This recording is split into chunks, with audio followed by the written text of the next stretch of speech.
umva bibabaje cyane kumva twe twakwigana imisatsi y'abariya bo badakeneye kwigana iyacu. Bakabije kudukoroniza rwose niyo yayo. Bo ntibashaka iyacu imisatsi, twe turashaka iyabo. Kandi tugayitangaho iki? Amafaranga. Hari cya gisafara gutekamo. Urumva sinava ngo barakaranga cyangwa baratogosa ariko gutekamo. Ugira umwanya umaramo, bagira produit bashyiramo, byose ukabyishyura facture nyinshi. Witeka retse kumbwira ijambo rikomeye niwe arimbwiye simubeshye magaze ku maguru biri. Yarambwiye ngo uzambwirira bitwa ko banyizera bajya mu ijuru. Ko ibintu batanga ku mubiri wabo ngo bagira ubwibone bwabo. Yaba bari babinkoreshereje baza bisanga mu ijuru. Ko data twese yambwiye. Ko yambwiye ko yambwiye kandi simubeshyera. Bari igiciro cya coiffe cy'insokozo yo ku gatandatu. Hanyuma ku cyumweru gitaha wishyure indi. Tugitaha wishyure andi. Oh my God. Ubwo ni kunyura hariya kandi bagakora n'inzara. Bakakwikira murungana n'amajagu gutya.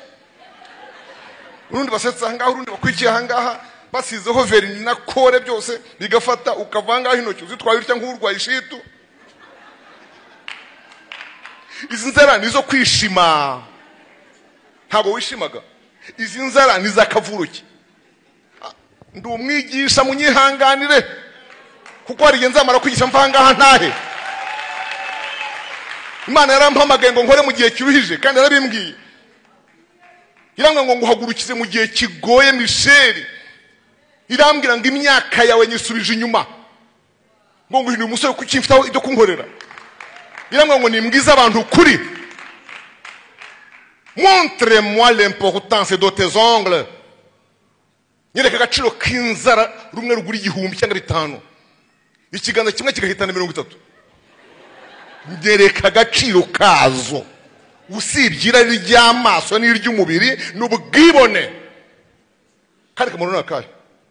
Tizahatira utabonye icyuma. Tizatona igitoki utabonye icyuma. Ishyano ntirihinga ntiribagara indabo.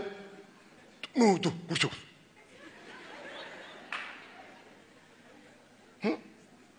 Mwumve neza. Mumenye ko kuri kino cyumweru zuba ari umukara.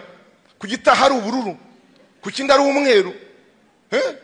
Bijyana n'ikanzu yambaye n'sakoshi yatwaye.